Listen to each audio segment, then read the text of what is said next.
Hello, and welcome to the Basics of Braking. My name is Erik Lagoy, and I will be your guide through this braking video. I am a student and assistant instructor at Mesa Tung Sado, which is co-owned and run by Sabanim Bert Lindsay and Bu Kiyosanim Charlotte Davis. The purpose of this video is to help you, the martial artist, to understand the basic requirements of braking. It is to help you establish a baseline for improving your braking ability. Please remember that the concepts here are basics and require development to be effective.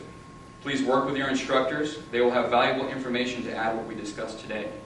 This video will be in sections, and in between each section will be a pause to give you and your instructor a chance to talk about the concepts that we bring out today. So first, a brief overview. I will be discussing 5 basic areas of braking.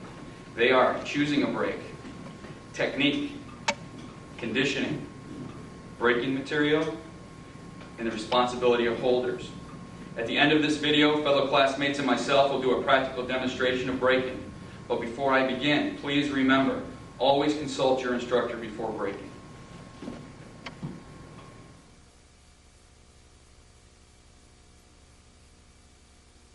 Choosing a brake. The reason I start with choosing a brake is that I want you to understand how the different areas of braking interrelate with each other. The first step in choosing a brake is to get with your instructor. The two of you should do an evaluation of your technique. Some brakes are harder than others. If your technique is poor, you may want additional training before attempting that brake. Once you and your instructor have determined the technique, you will have to choose the braking material. Boards and concrete pavers are the most common. We will discuss them in more detail later on. Let's say you've decided on boards. Well, how many pieces do you want to break? Before you answer this question, you need to determine 2 things. 1, how good are you at the technique? And 2, is the striking portion of your body conditioned for the amount of boards that you're going to break? For example, breaking boards and breaking concrete with a punch are very different and require different levels of conditioning. So what we have found in this is that in order to choose a brake, we must evaluate our technique and conditioning levels. Then we can choose a brake, the materials, and the quantity. Let's move on to these areas and get more in depth.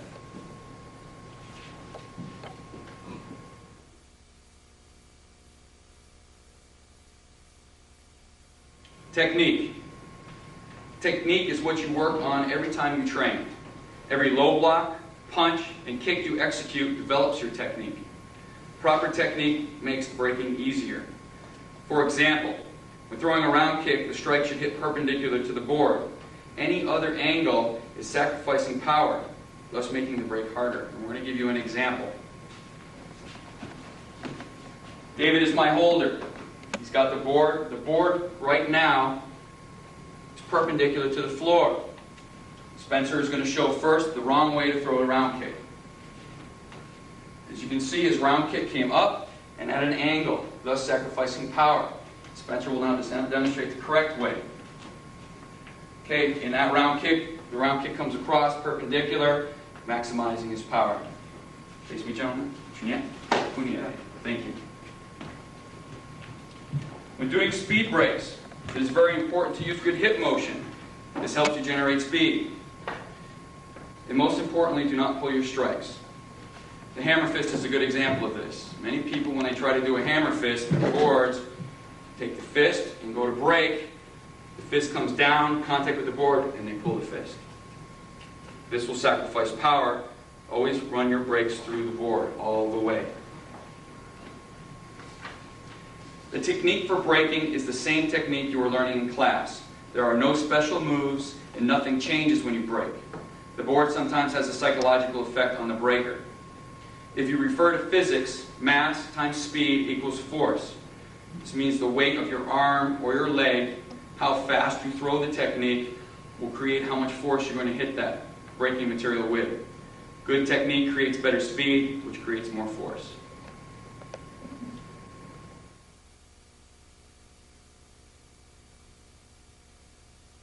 Conditioning. As mentioned before, conditioning is a part of braking. Good conditioning does 2 things. It protects you, the braker, and it gives you the ability to brake more. Different types of brakes require different levels of conditioning.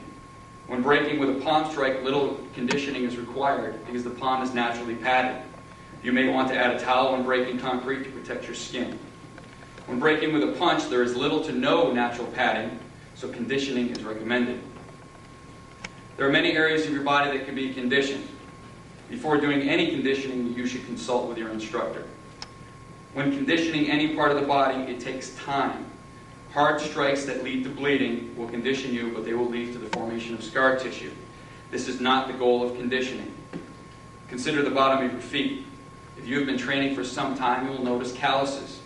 This is conditioning. It happens slowly over a period of time, and it allows your feet to handle harder surfaces. Please work with your instructor with conditioning. Someone should be monitoring your progress.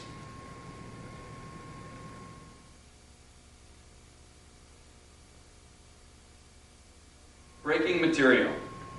In order to brake, you must have something to brake.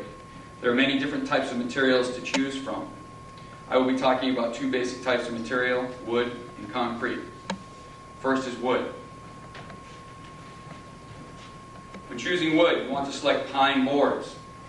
The board should be 1 inch thick, 12 inches wide, and should be cut into pieces 10 inches long.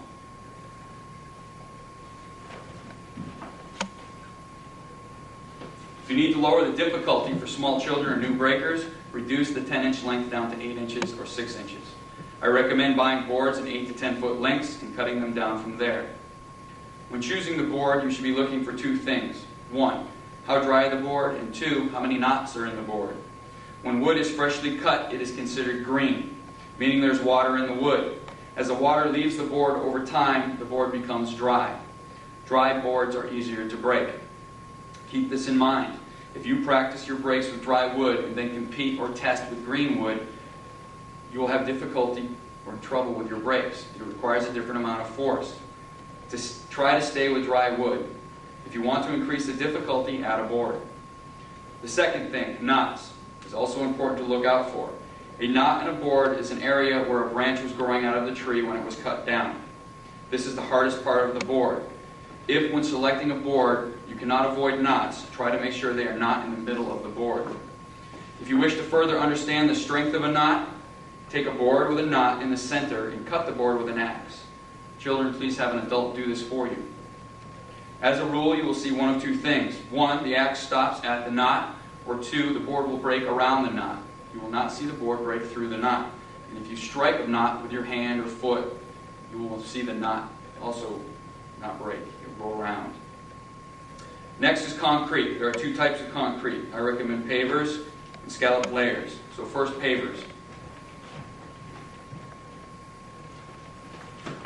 Pavers as seen here come in mostly red and gray, whichever you prefer.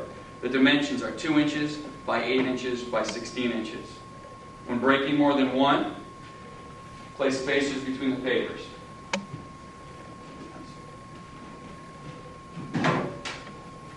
Okay, carpenter pencils are the best. This is what we recommend you use. It's just a little smaller than the width of the concrete, and it sets up an even spacing. Okay, scalloped layers. These are to be treated the same way as pavers as the way you stock them up on each other. Scalloped layers are easier to break. They are narrower, and they also have indentations. And these are the weakest points of the paver. Thank you. If concrete makes you nervous, start with a scalloped layer. Whatever you decide to break, start with 1. As you get comfortable, work your way up to 2 and so on. You will find as your martial arts skills improve, your ability to break will as well.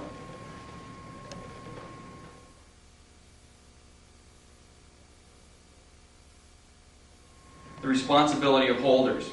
The people holding your braking material are very important. If they do not hold correctly, you can miss your brake and sometimes get hurt. Make sure holders are solid and make sure you show them exactly what you want. Next, during our braking demonstration, I will show you proper holding techniques and some of the problems poor handling can lead to. So what we're going to do next is a practical braking demonstration. And please, whenever you do your brakes, do not forget to key up.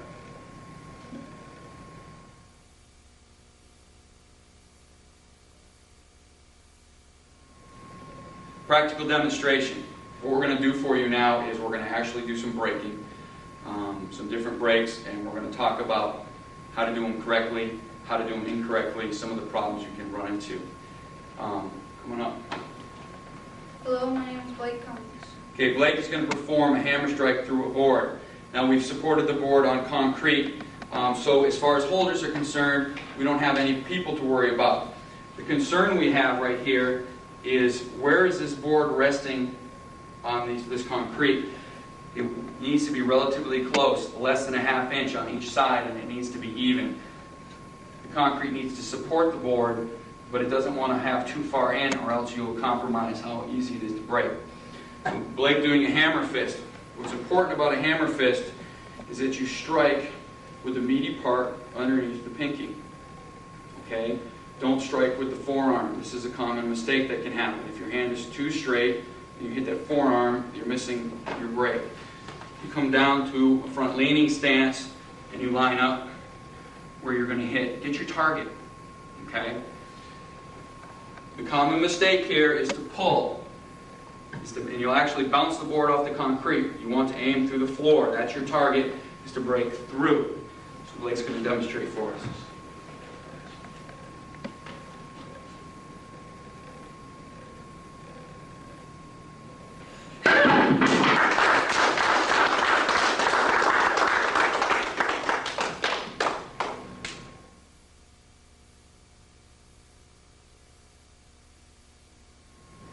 My name is Spencer Cummings. Spencer is going to demonstrate a palm strike through a single board. Again, we're supporting with concrete, so we just want to make sure we apply the same things we talked about in the previous break. Now, what's different about Spencer's break is he's going to start out in a horse riding stance. Palm strike, meaning he's striking with the bottom portion of his palm. Okay, so the fingers have to be pulled back out of the way. Now, the way to generate the power on this strike is in the hips. Just striking straight down like this, I'm not using any technique at all. I'm using the weight of my arm. That's it. Upper body weight. That's only going to get you so far. As if you start to stack up boards, it's not going to be enough power. So you have to use the hips so the body turns as you come down. Use that hip motion to generate power to break. Again, your target is the floor. Don't pull. The other thing you can do is that if you want to generate a little more power, is a little hop. Hop, and as you come down, you twist. And you break.